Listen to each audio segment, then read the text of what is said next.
Halo, apa kabar semuanya? Ibu harap kalian semua dalam keadaan sehat dan tetap semangat.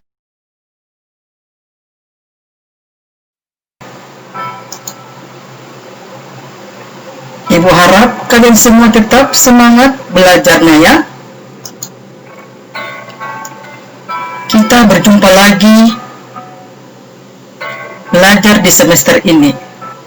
Jadi, diingatkan sekali lagi, kalian semua tetap semangat belajarnya, karena belajar itu penting. Ya.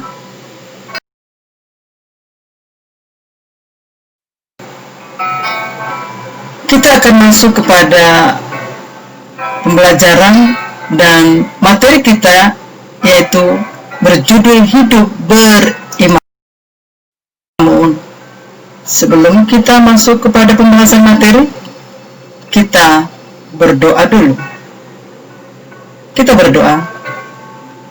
Bapa dalam surga, kami berterima kasih kepadamu atas penyertaan perlindungan Tuhan, di mana hari-hari boleh kami lewati dengan sukacita daripada Tuhan.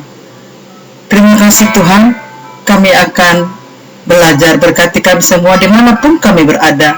Berkati kami Tuhan. Berkati juga kedua orang tua akan para siswa kami. Terima kasih Tuhan Yesus, kami akan memulai pembelajaran ini hanya di dalam nama Tuhan Kristus yang hidup. Haleluya. Amin.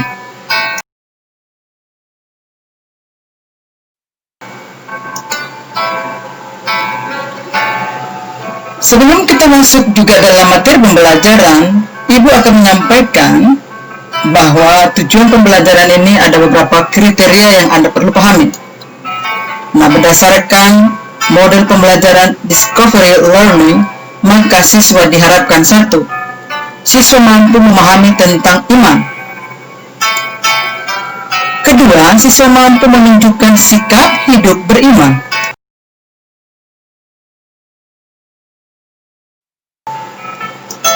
Yang selanjutnya, yang ketiga, siswa mampu bertanggung jawab sebagai orang beriman. Yang keempat, siswa mampu menjalani hidup sebagai orang beriman.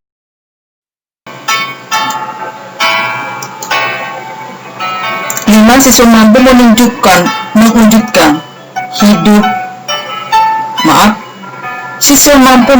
mewujudkan iman dalam hidupnya.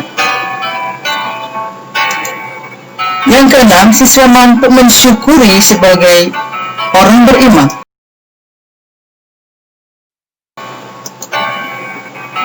Nah, kita masuk dalam materi hidup beriman. Di sini ada ayat acuan referensi yang Anda boleh baca dalam Ibrani pasal 11 ayat 1, Yakobus 2 14 dan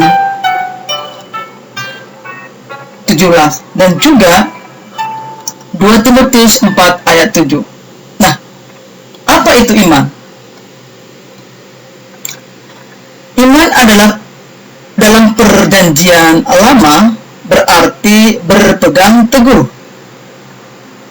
Beriman berarti berpegang pada keyakinan yang dimiliki akan sesuatu. Karena hal itu dipercaya di dalam dirinya dan dapat diandalkan. Demikian iman selalu berkaitan dengan percaya. Kata pengharapan juga tidak terlepas dari iman kepada Tuhan. Iman membangkitkan pengharapan sekaligus mendorong seseorang untuk mewujudkan pengharapan itu. Jadi itu pengertian dari hidup beriman.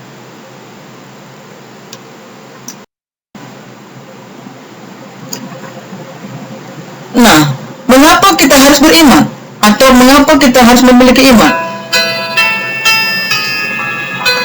Ibrani, tadi sudah Ibu katakan dalam pembuka bahwa dalam materi ini ada ayat referensi, Ibrani pasal 11 ayat 1 dan juga Yakobus. Jadi ayat-ayat yang Ibu kasih ini tolong dibuka dan diberikan nanti penjelasan supaya Anda lebih memahami nantinya dalam pengertian pembelajaran hidup beriman.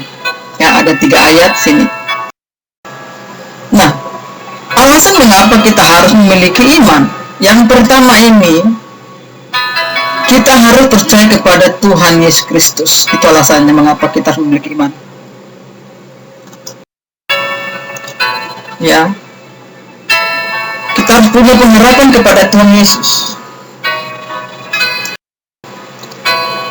Hidup ini penuh dengan tantangan.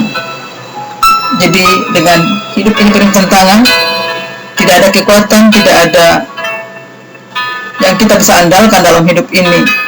Maka milikilah iman supaya di sana Tuhan berperkara, menolong, menyelesaikan setiap perkara kita. Jangan mengandalkan akan kekuatan kita, jangan mengandalkan akan siapa-siapa di dunia ini, tetapi andalkan sertakan Tuhan dalam hidup kita, dalam menghadapi kehidupan yang Tuhan percayakan.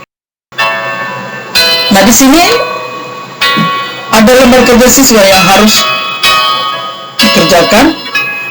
Ya, berdasarkan poin yang keempat tadi, siswa memberikan penjelasan keempat poin tersebut. Ya, itu menjadi lembar kerja siswa yang pertama. Ya. Selanjutnya, bagaimana cara memiliki iman? Yang pertama itu berdoa. Dengan berdoa sungguh-sungguh. Dengan seperti inilah kita bisa memiliki iman. Berdoa dengan sungguh-sungguh artinya di dalam persekutuan kita akan mengenal siapa Allah itu. Ini berperkara mengenai pribadi. Yang selanjutnya, rajin beribadah.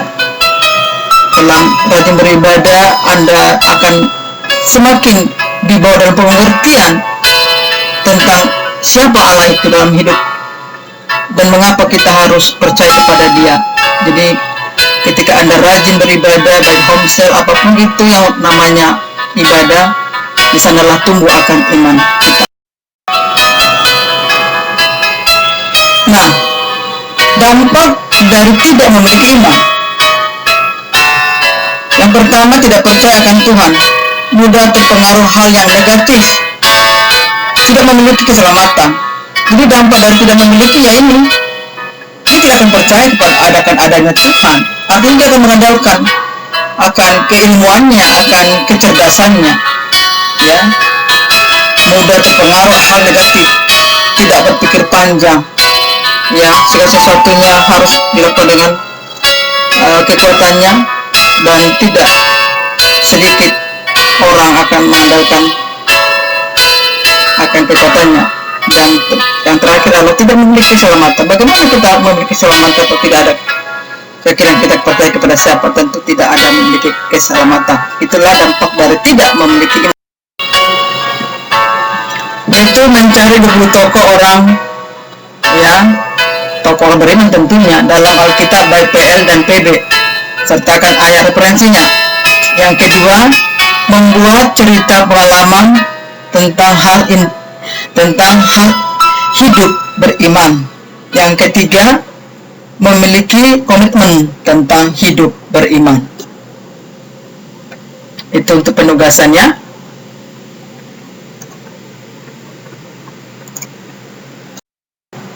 Nah, materi kita untuk pertemuan ini sudah selesai. Maka kita akhiri dengan berdoa. Kita berdoa, semua lipat tangan, ikuti ya dalam hal berdoa ini.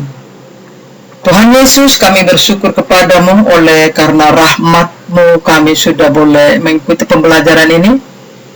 Berkati kami Tuhan, supaya kami dapat melakukan firman-Mu dari apa yang kami pelajari hari ini. Berkati kami semua Tuhan, supaya kami tetap kokoh memiliki iman kepadamu apapun yang terjadi dalam hidup kami. Terima kasih ya Tuhan, hamba serahkan seluruh anak-anak-Mu ke dalam tangan pengasihan-Mu dimanapun mereka berada. Terima kasih, berkati mereka semua Tuhan, jauhkan mereka daripada mara bahaya, jauhkan mereka Tuhan dari sakit penyakit. Biarlah Tuhan kami tetap punya pengharapan kepada Tuhan dengan keadaan seperti ini. Kalau tanpa iman Tuhan kami tidak akan kuat dalam menghadapi situasi seperti ini. Tetapi Engkau mengajarkan kami supaya kami tetap memiliki iman dan pengharapan kepada Tuhan Yesus. Terima kasih Tuhan, berkati kami semua, berkati juga hamba-Mu. Dan juga kami akan berdoa syafaat, berkatilah Indonesia, shalom Indonesia. Biarlah pengampunan bagi Indonesia terjadi Tuhan. Berkati pemimpin kami, Presiden, sampai jajaran yang terendah. Berkati kota Batam, berkati Tuhan para pemimpinnya. Terima kasih Tuhan Yesus. Terpuji-pujilah Engkau Tuhan, kekal sampai selama-lamanya.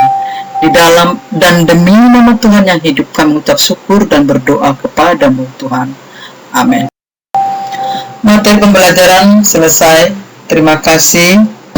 Tuhan Yesus Kristus memberkati kita semua. Shalom.